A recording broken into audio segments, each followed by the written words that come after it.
What would you do if your quiet morning run ended with a sound that didn't belong there? A weak, broken cry coming from behind an abandoned dumpster, hidden by fog and silence. 3 sealed bags, a place no one visits, and a 45-year-old U.S. Army veteran who learned long ago that walking away is sometimes the most dangerous choice of all. He wasn't searching for trouble. He wasn't praying for a sign.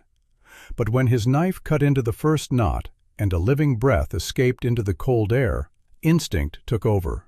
With every second slipping away, he made a decision that would change 3 lives, and his own, forever. This isn't a story about heroes chasing glory. It's about one man who refused to pretend he heard nothing, and what followed will remind you that miracles don't always fall from the sky.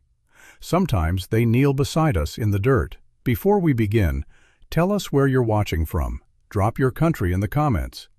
And if you believe that no life, human or animal, should ever be left behind, subscribe to the channel. This story might just restore your faith in quiet miracles. Cold mist clung low to the asphalt, the kind that swallowed sound and color, turning the early morning into a muted gray corridor behind the abandoned industrial park. At 45, Daniel Carter ran the same route every morning, not because he enjoyed it, but because routine kept his thoughts in line. He was a former U.S. Army sergeant, tall and broad-shouldered, with a compact, disciplined build shaped by decades of physical conditioning rather than vanity. His dark brown hair was kept short, military short, flecked with early gray at the temples, and a trimmed beard framed a jaw marked by old tension more than age. His eyes, steel gray, watchful, rarely wandered. War had trained them to measure distance, movement, threat. Peace had not erased that instinct. It had only dulled it. Daniel lived alone in a small cabin several miles from town. He spoke little to neighbors, not out of arrogance, but because conversation felt inefficient, sometimes exhausting. People mistook his quiet for coldness. In truth, he was careful with words. Too many memories had taught him that things said could not be taken back. Afghanistan had left him with more than scars he could point to. It had left him with a constant internal vigilance, a sense that calm was something borrowed, never owned. The industrial park had been closed for years. Rusted fences leaned inward, and cracked pavement split beneath weeds. Daniel usually avoided the rear access road, but construction farther up had forced a detour. That was when he heard it, a sound so faint he nearly dismissed it as wind pushing through loose plastic. It came again, irregular, strained. Not a cat, not a rat. It carried weight, effort. He slowed, breath controlled, scanning the area out of habit. The sound came from behind a cluster of commercial dumpsters stacked near a loading dock. The air there smelled wrong, sharp, chemical, like diluted solvent mixed with damp trash. Daniel's pace changed. This was no longer a run. He rounded the dumpsters and stopped. A black plastic trash bag sat against the concrete wall, tightly knotted at the top. No movement, no sound. His first instinct told him to keep walking. Abandoned places collected abandoned things. But something pulled at him, an old, unshakable reflex that had once dragged wounded men out of fire zones when logic said leave them. He stepped closer. The smell grew stronger. Kneeling, he pressed his palm lightly against the bag. It shifted. Daniel's heart rate jumped, not from fear, but recognition. He reached instinctively for the small folding knife clipped inside his running belt, a habit he'd never broken since the Army, a tool meant for rope, tape, emergencies. His hands were steady as he cut through the knot. Inside was a German shepherd, fully grown, perhaps 5 or 6 years old. The dog was skeletal beneath soaked fur, ribs visible, muscles wasted. Its coat, once likely rich black and tan, hung dull and matted, streaked with something oily. Pale foam clung to its lips. Its amber eyes opened briefly, unfocused but aware enough to lock onto Daniel's face. There was no growl, no attempt to move, only a shallow, uneven breath and a look that carried no fear, only exhaustion. Daniel swallowed hard. He'd seen that look before, on men. on boys too young to understand why they were dying. He slipped off his running jacket and draped it over the dog, checking its neck, its legs. No visible wounds. But the smell, chemical exposure, he guessed. Poison, maybe. His mind worked fast, cataloging details the way it always had under pressure. That was when he noticed another sound. Not from the bag in front of him. He turned his head slowly. Behind the nearest dumpster, partially hidden by a collapsed pallet, sat another identical black bag. And beyond that, farther back near the wall, a third. Daniel stood, his jaw tightening.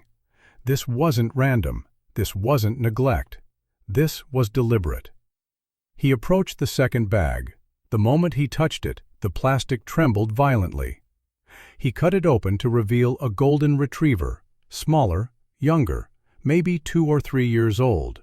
Its golden coat was soaked and clumped, eyes wide and glassy with panic.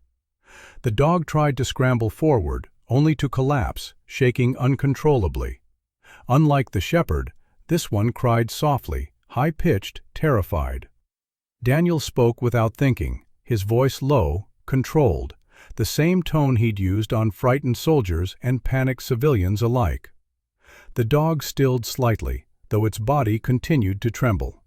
The third bag did not move. Daniel hesitated. He'd learned not to rush conclusions, but silence had its own language. He knelt, fingers stiff with cold now, and cut through the plastic. Inside lay a Labrador retriever, large, heavy, perhaps 4 years old. Its body was limp, tongue pale, chest barely rising. Daniel pressed 2 fingers against its ribcage. Nothing. Then, after a long second, a faint, sluggish beat. He exhaled sharply, a sound halfway between relief and urgency. 3 dogs, 3 bags, all alive, barely. Daniel looked around the empty lot, the silent buildings, the low fog swallowing the road behind him. No witnesses, no help coming. The familiar weight settled on his shoulders, not panic, but responsibility. He didn't ask himself whether he should get involved. He already had. Daniel did not rush. Training had taught him that speed without clarity created mistakes, and mistakes cost lives. He adjusted his stance, steadying his breath, and focused on the German shepherd first, not to linger, but to confirm what he already suspected. The dog's chest rose shallowly beneath the jacket, each breath uneven, labored. Its eyes tracked him now with faint awareness, pupils dilated, body too weak to react. Daniel's jaw tightened. The smell clinging to the fur wasn't rot or decay. It was chemical, sharp, industrial, something meant to clean, not to touch skin or lungs. He straightened slowly, scanning the narrow service lane behind the dumpsters. The fog thickened there, pooling between rusted metal and concrete like a held breath. That was when he noticed the second bag clearly, tucked behind the corner of the dumpster as if placed with intention. Identical size, identical knot, identical black plastic, cinched tight enough to cut circulation. The placement bothered him more than the sight itself. This wasn't carelessness. Someone had arranged these bags, hidden them just enough to delay discovery. Daniel crouched beside the second bag. It shuddered violently the moment his fingers brushed the plastic, a frantic movement that contrasted sharply with the stillness of the first. He cut through the knot with one clean motion.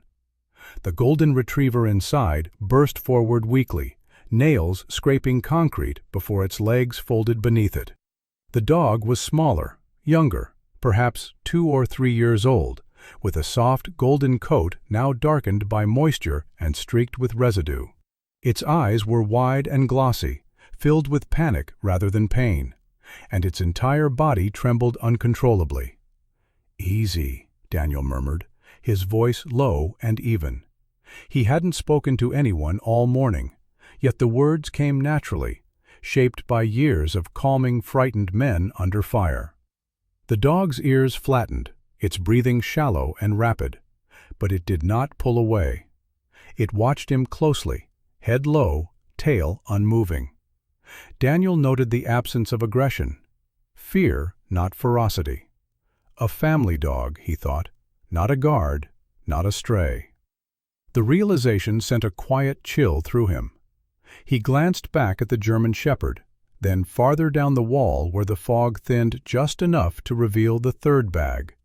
It lay several feet away, half obscured by a collapsed wooden pallet and the shadow of an old shipping container. Daniel's steps slowed as he approached it. He had learned over the years to listen to what silence meant. This bag did not move. It did not respond to the sound of his boots or the rustle of plastic. It simply lay there, heavy and still. He knelt, hesitating for the briefest moment, then cut. The Labrador inside was larger, heavier, an adult, perhaps 4 years old, with a broad head and thick frame now slack with exhaustion.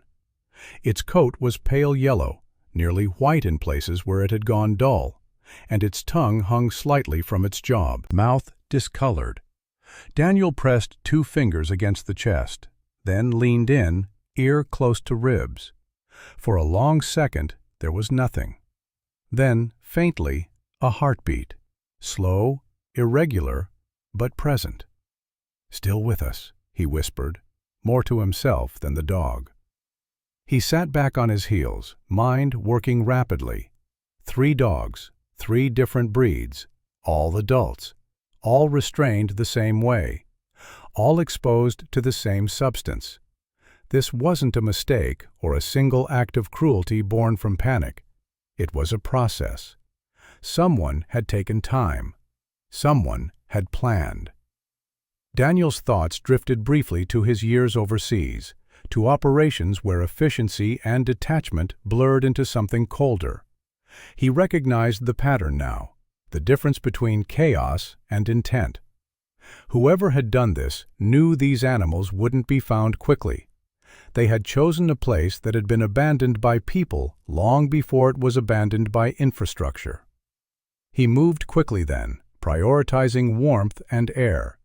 He loosened the plastic around each dog, careful not to overstimulate them, repositioning their bodies so they could breathe freely.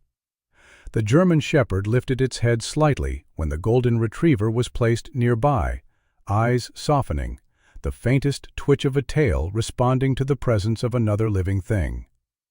The Golden Retriever edged closer instinctively, pressing its side against the Shepherd's flank as if seeking reassurance. The Labrador remained barely responsive, chest fluttering weakly. Daniel removed his gloves, pressing his hands against the Labrador's ribcage to feel the rhythm of its breathing. Too slow, too shallow. They needed help, and they needed it now. He checked the surroundings once more. No cameras, no movement, no sign of anyone returning. The silence was complete, broken only by the dog's uneven breaths and the distant hum of traffic miles away. As he stood, a realization settled over him with unsettling clarity. This was not neglect, not abandonment born of desperation. This was disposal. Someone had decided these animals were no longer worth keeping. Daniel reached for his phone, already calculating distance, time, options. The run was over. The day had changed shape entirely. He looked down at the 3 dogs, 3 lives reduced to trash bags in an empty lot, and felt the familiar weight of responsibility press into place. It wasn't anger that moved him, nor pity. It was the same principle that had governed him in uniform, the one rule he had never broken. You don't leave people behind. And you don't leave anything alive to die if you can stop it. The understanding struck him fully then, sharp and undeniable. This had been done on purpose. Daniel stayed where he was for several seconds after uncovering the 3rd bag.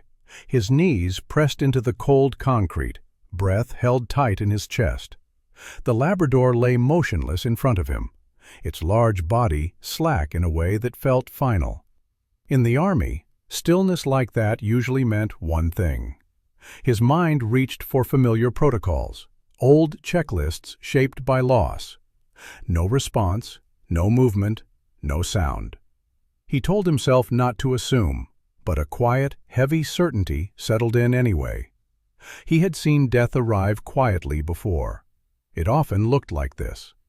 He forced himself to look away, if only for a moment, because staring too long made the conclusion feel irreversible. Instead, he turned back toward the golden retriever. The dog was still trembling, sides heaving with shallow breaths, its fur damp and clinging to a lean frame that suggested days, maybe weeks, of neglect. The retriever's eyes never left him.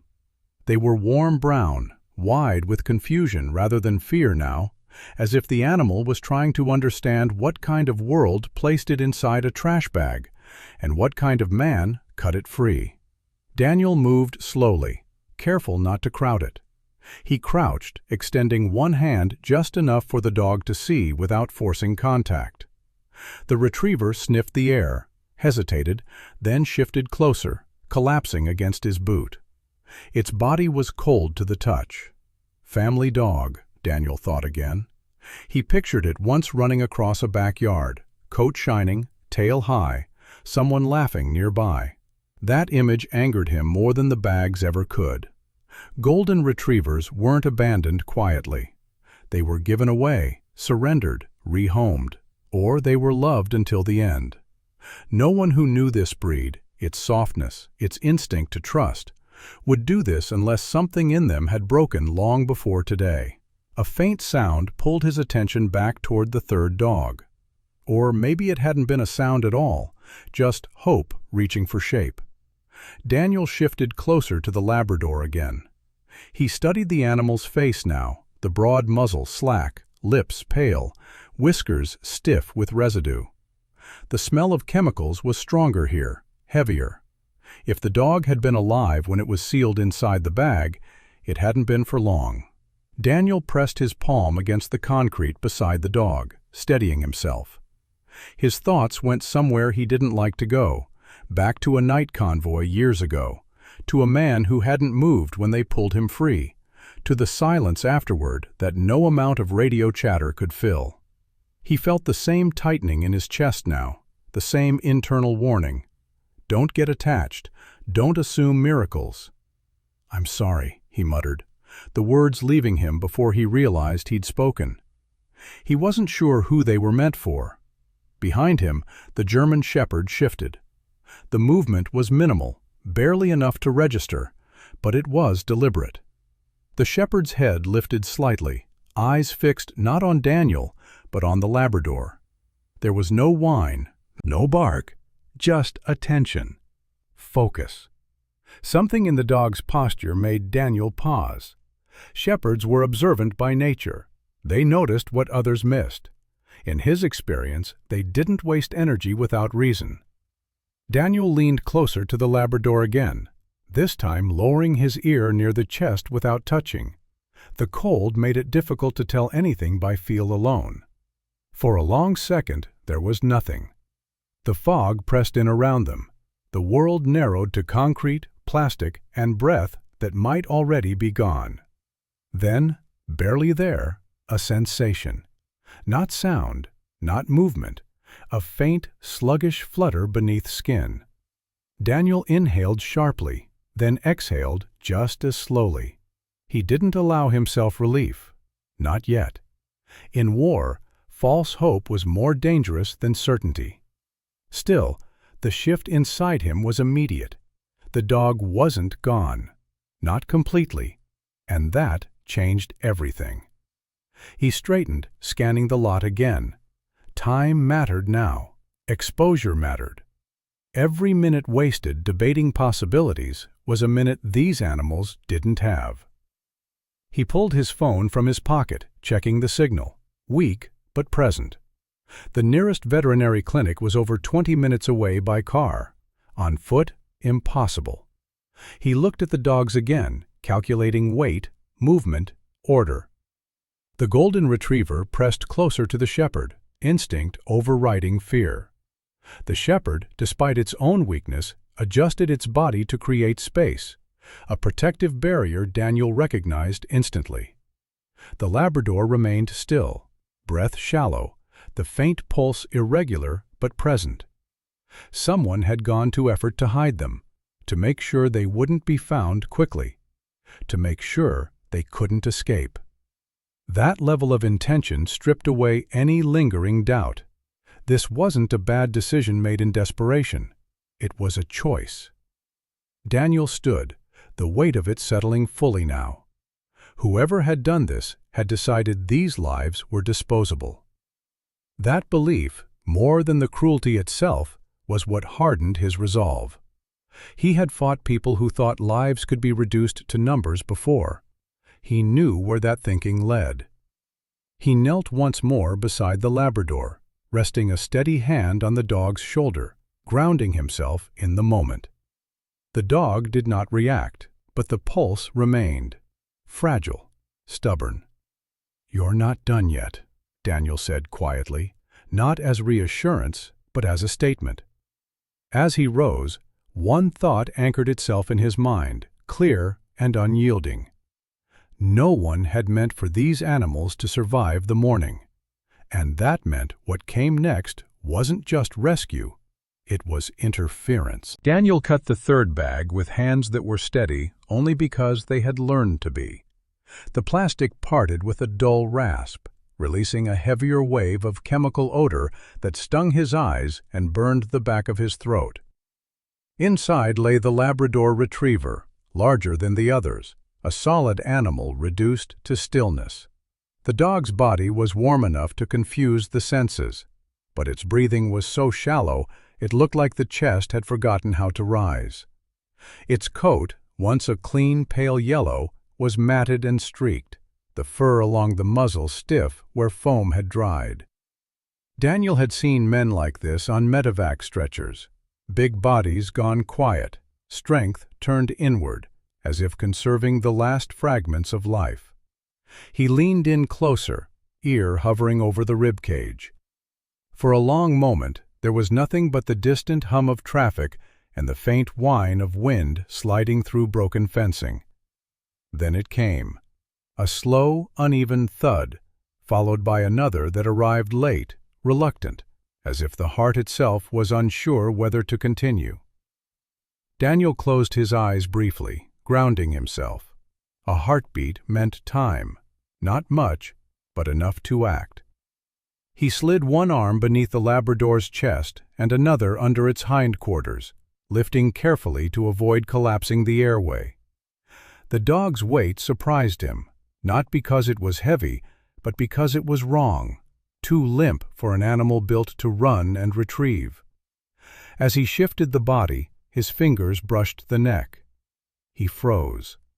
Beneath the damp fur, the skin was rough and scarred, marked by a deep, circular indentation that did not belong to the bag or the concrete. Daniel parted the fur gently. The groove was unmistakable, the long-term mark of a collar or chain worn tight over time. This dog had not been born feral. It had lived with restraint, with routine, possibly with affection. The realization tightened something in Daniel's chest more sharply than the chemical fumes. He adjusted his grip and looked closer, noting how the skin around the mark was thickened, healed in places, evidence that the restraint had been part of the dog's life for a while. This was not a stray scooped up off the street. This was an animal that had belonged to someone long enough to carry their imprint. He set the Labrador down gently on its side to check the airway again, angling the head so the tongue would not obstruct breathing. The dog let out a faint, wet exhale, barely audible. The German Shepherd, watching from where it lay, shifted its paws and fixed its gaze on the Labrador, ears angled forward. There was no panic in the shepherd's posture, only a watchfulness that felt deliberate, almost respectful. The golden retriever had stopped trembling as violently now, its breathing slowing as it leaned into the shepherd's flank, eyes flicking between Daniel and the larger dog. Daniel worked quickly, but not frantically. He loosened the remaining plastic, creating space, then checked the Labrador's gums, pale, almost white. Shock, poison exposure, lack of oxygen. He ran through possibilities in his mind, eliminating what he could not fix here, focusing on what he could. Warmth, air, transport. He took off his second layer, wrapping it around the Labrador's torso, pressing his palms against the dog's sides to stimulate circulation. The heartbeat responded with a weak acceleration, irregular but present. As he worked, his thoughts drifted, not forward, but backward, to a briefing room overseas, where decisions were made in quiet voices and consequences were counted later. To a moment when he had realized that intention mattered more than outcome when judging an act. Accidents left chaos. Intention left patterns. 3 dogs, 3 breeds, all adults, all bound the same way, all exposed to the same substance, and now evidence of prior ownership etched into skin. Daniel looked around the lot again, this time not as a runner who had stumbled onto something wrong, but as a man cataloging a scene. The bags had been placed where dumpsters blocked casual view from the road. The knots were uniform, tight enough to restrict movement, but not sloppy. The location was far enough from residential areas to avoid immediate discovery, close enough to industrial waste to mask smells. Whoever had done this had known the environment, had chosen it. He glanced at the Labrador's neck once more, his fingers resting just above the scarred groove. There was something intimate about that mark, about the idea that a human hand had once clipped a leash there, guided this dog through a door, perhaps called its name, and then, at some point, decided to end that relationship in the most final way possible. The thought hardened him. Daniel was not prone to anger that flared outward. His anger settled, compact and dense, like a weight placed deliberately where it could not be ignored. He had learned to live with it, to use it as a stabilizing force rather than a weapon. He checked his phone again, signal flickering but usable. He had choices to make now, all of them immediate. But the meaning of what he was doing had already shifted. This was no longer just about rescue. It was about interruption, about standing in the way of a decision someone else had made and refusing to let it be the final word. Daniel pressed his forehead briefly against the Labrador's shoulder, a grounding gesture he barely recognized as his own. The dog did not stir, but the heartbeat continued its stubborn, uneven rhythm. "This wasn't an accident," he said quietly, the words shaped less as an accusation than a conclusion. He stood then, resolve set, understanding fully what that meant. Whoever had done this had not expected interference. They had expected silence, time, and decay to do the rest. And by choosing to act, Daniel had crossed an invisible line, from witness to obstacle. That was the moment the truth settled into place, heavy and undeniable. This had been done on purpose. Daniel did not remember the drive in fragments. He remembered it as a single stretch of tightened focus. He laid the German Shepherd and the Golden Retriever carefully across the back seat of his old pickup, lining the floor with jackets and spare blankets, then lifted the Labrador last, bracing its weight against his chest as if holding a fallen comrade. The truck itself was a relic, faded blue paint, dents earned from years of work rather than neglect, the engine loud but dependable. It suited him. He eased the Labrador onto the rear bench, positioning the body so the airway stayed open, one hand resting on the dog's rib cage, as if that contact alone might keep the heart beating. The drive to the veterinary clinic took 23 minutes. Daniel knew because he counted them, not by the clock, but by breath and traffic light. He drove fast but not recklessly, one eye on the road, the other flicking constantly to the rearview mirror where the dogs lay. The Golden Retriever whimpered softly once, then went quiet. The German Shepherd did not move at all, its gaze fixed forward, ears angled, alert even in weakness. The Labrador's breathing faltered twice, shallow enough that Daniel felt a familiar surge of urgency rise in his chest, the kind that demanded action even when there was none to take.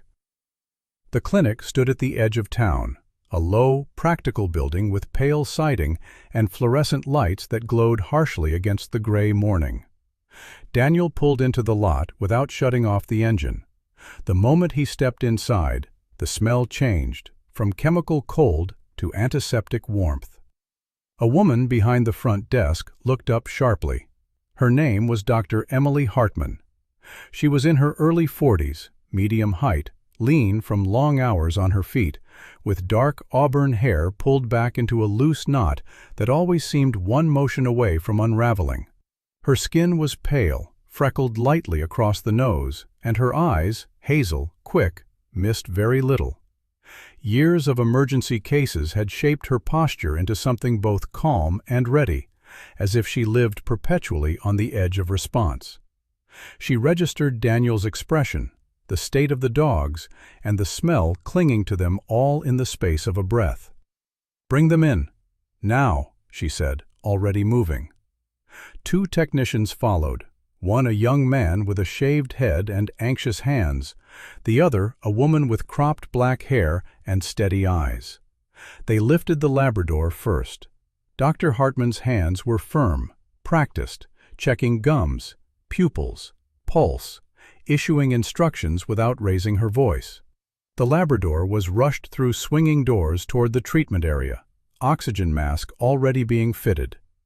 The German Shepherd and Golden Retriever were placed on separate tables, warm towels layered beneath them, IV lines prepared. Daniel stood back because he knew better than to crowd a working team. Still, he did not leave. His boots stayed planted where the tile met the wall, arms crossed not in defense, but containment. He watched every movement, every shift of expression. Dr. Hartman returned after several minutes that felt longer than the drive itself. "They're alive because you didn't wait," she said. "But they're not out of danger." She explained quickly, efficiently. All 3 dogs showed signs of industrial chemical exposure, likely cleaning solvents or degreasers, inhalation, skin absorption. The Labrador's condition was critical. Its lungs were compromised, heart rhythm unstable. The other 2 were weak but responsive. Time had been the deciding factor. "If you'd arrived even 10 minutes later," she added, "we'd be having a very different conversation." Daniel nodded once. He accepted information the way he always had, without dramatics, without interruption. "The Labrador has to stay here," Dr. Hartman continued. "ICU. Oxygen, fluids, monitoring. The Shepherd and the Retriever can be stabilized and possibly released later today, but they'll need close observation." She paused then, her gaze sharpening in a different way. "I need to ask, are you the owner?" The question hung in the air longer than it needed to. Daniel looked through the glass toward the treatment room where the Labrador lay surrounded by machines, wires rising and falling in uneven rhythm. Ownership was a legal word, a binding one. It meant responsibility, cost, paperwork, questions. It meant inserting himself fully into a situation that already carried weight. "I found them," he said carefully. Dr. Hartman nodded. "Then someone needs to sign. Without that, there are limits to what we can authorize." He was quiet for several seconds. In that silence lived years of decisions made under pressure, of lines crossed because standing still had never been an option. He thought of the collar mark on the Labrador's neck, of the Golden Retriever's fear, of the Shepherd's quiet vigilance. He thought of how easily life was discarded when it became inconvenient. "I'll sign," he said finally. Dr. Hartman studied him for a brief moment, as if measuring something beyond the words. Then she handed him the clipboard. As he wrote his name, Daniel Carter, the weight of it settled. This wasn't charity. It wasn't impulse. It was assumption of duty. Legal, financial, moral. He felt it the way he had felt the weight of rank once, heavy but familiar. When he handed the clipboard back, Dr. Hartman's expression softened slightly. "We'll do everything we can." "I know," Daniel replied. He remained there for a while longer, listening to the muted sounds of treatment, until a technician nodded toward the door. The shepherd and the retriever were stable. The Labrador was alive, for now. As Daniel stepped back into the cold air outside, the reality of what he had done settled fully into place. He had not just rescued 3 dogs, he had claimed them. In the eyes of the law, in the eyes of the people inside that building, and in his own. There had been no time to hesitate. Daniel's cabin sat far enough from town that silence had weight. Built of dark timber and stone, it stood against the tree line like something grown rather than constructed, its windows narrow, its porch worn smooth by years of boots and weather.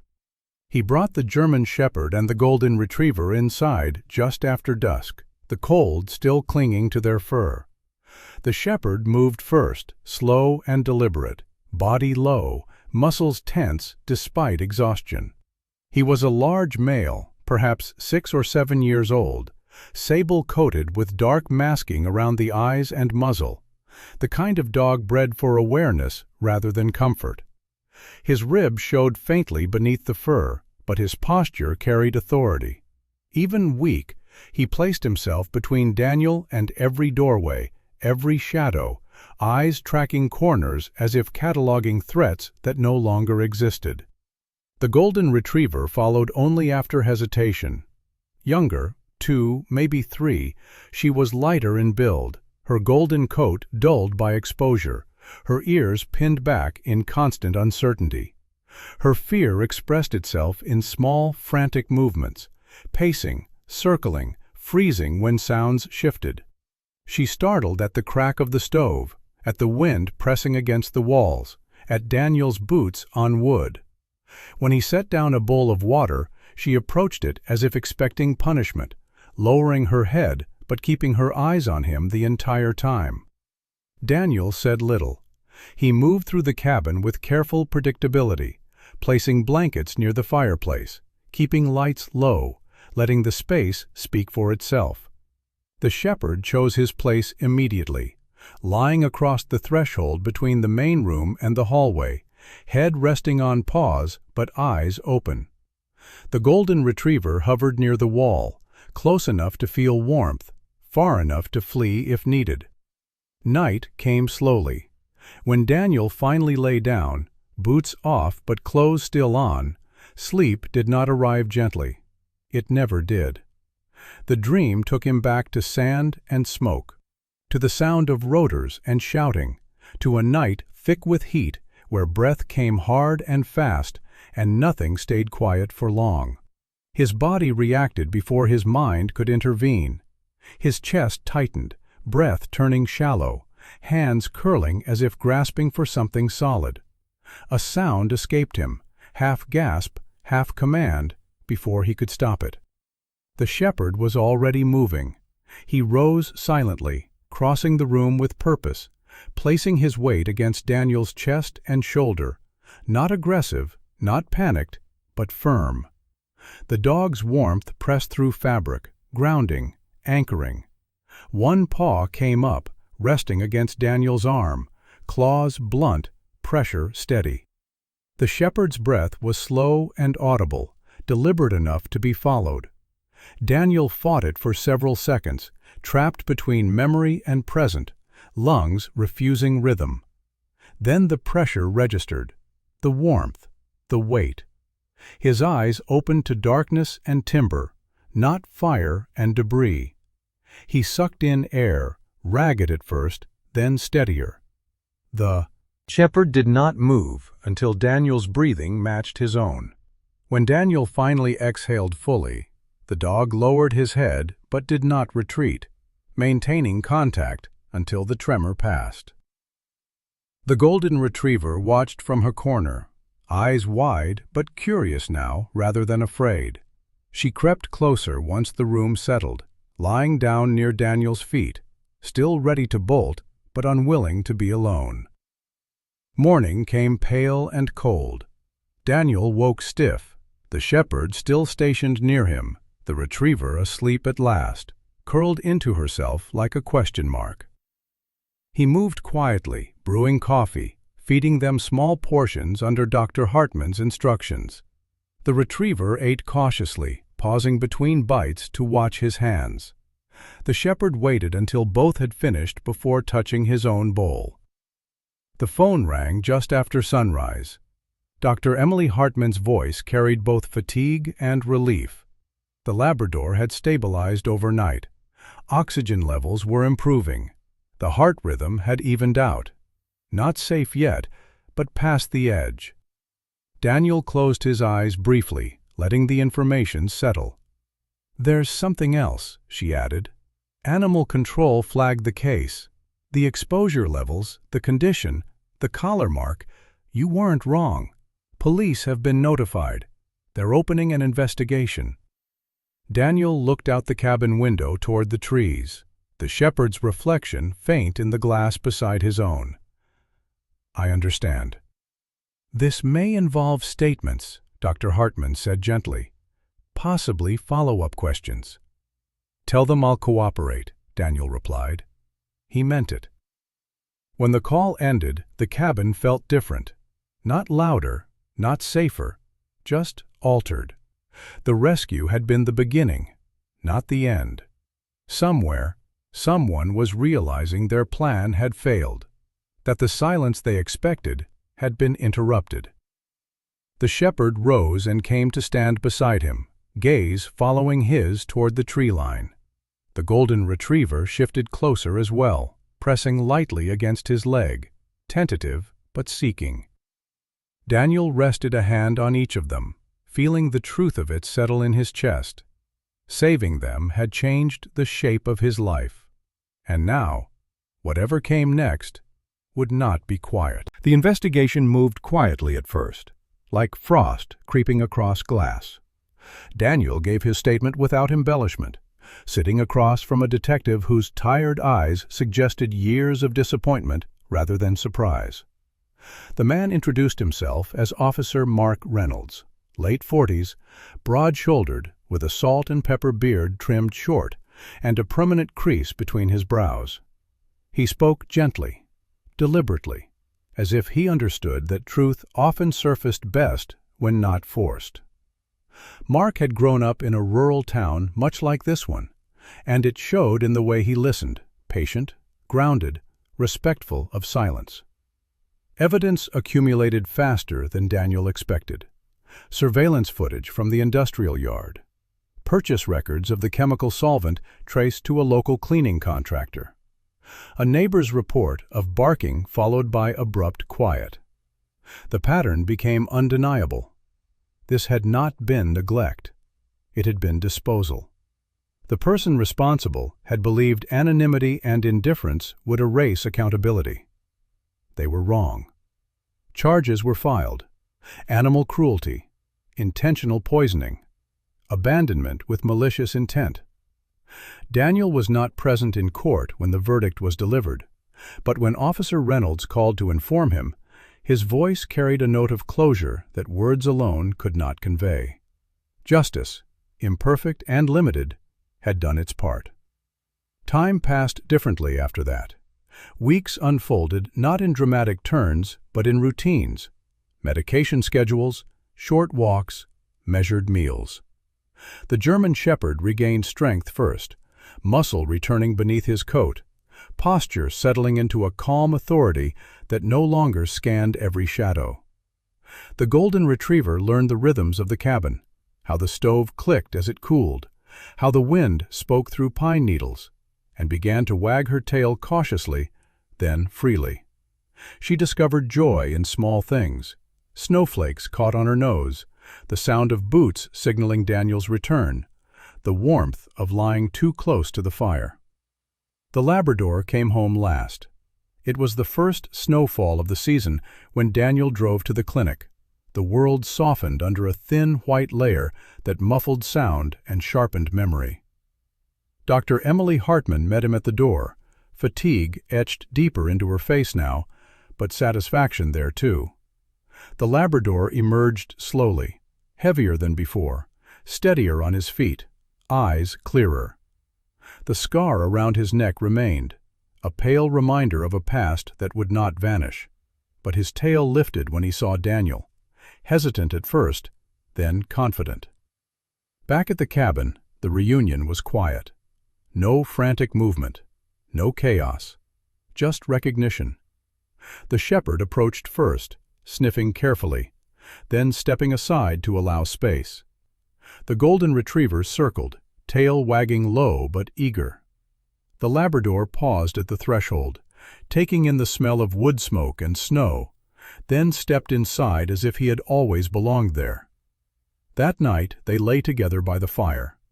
The shepherd, closest to the door, habit unbroken.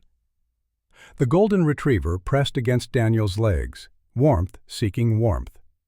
The Labrador settled opposite him, head resting on paws, eyes half-lidded but watchful.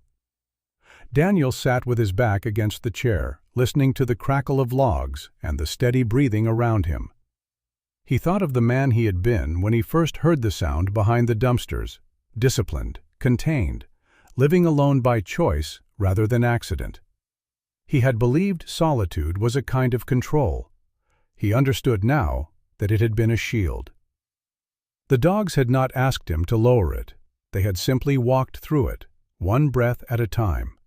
There was no grand transformation, no speech, no vow. Healing arrived the way winter did, slowly, inevitably, reshaping the landscape without announcing itself. Daniel reached down, resting a hand on each of them, feeling the weight, the warmth, the undeniable presence of life that had nearly been erased. These were not rescues anymore. They were companions, witnesses, proof that doing the right thing did not require permission or applause, only action when silence would have been easier. Outside, snow continued to fall, covering old tracks, softening the ground. Inside, the fire burned low and steady. 3 dogs slept, safe and alive, no longer nameless or discarded. Daniel closed his eyes, breathing evenly, grounded by the simple truth that had guided him long before war and would guide him long after it. No one is left behind. Sometimes, miracles do not arrive with thunder or light from the sky. Sometimes they arrive quietly, through a man who stops when others walk past, through hands that choose to lift rather than abandon, through a heart that listens when the world turns away. God's grace often moves through ordinary people, asking only one thing in return: the courage to do what is right when no one is watching. In our everyday lives, we may never face a moment as dramatic as this one, but we are given smaller choices every day: to help, to protect, to stand up for the vulnerable, to refuse indifference.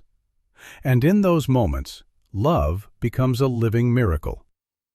Faith is not only found in prayer, but in action. If this story touched your heart, take a moment to share it with someone who may need hope today. Leave a comment and tell us where you're watching from, or share a story of kindness you've witnessed or lived yourself. And if you believe that compassion still matters in this world, please subscribe to the channel so we can continue sharing stories that remind us we are never alone. May God bless you, protect your loved ones, and guide your steps each day. May He place compassion in your heart, strength in your spirit, and light on your path, especially when the road feels cold and uncertain.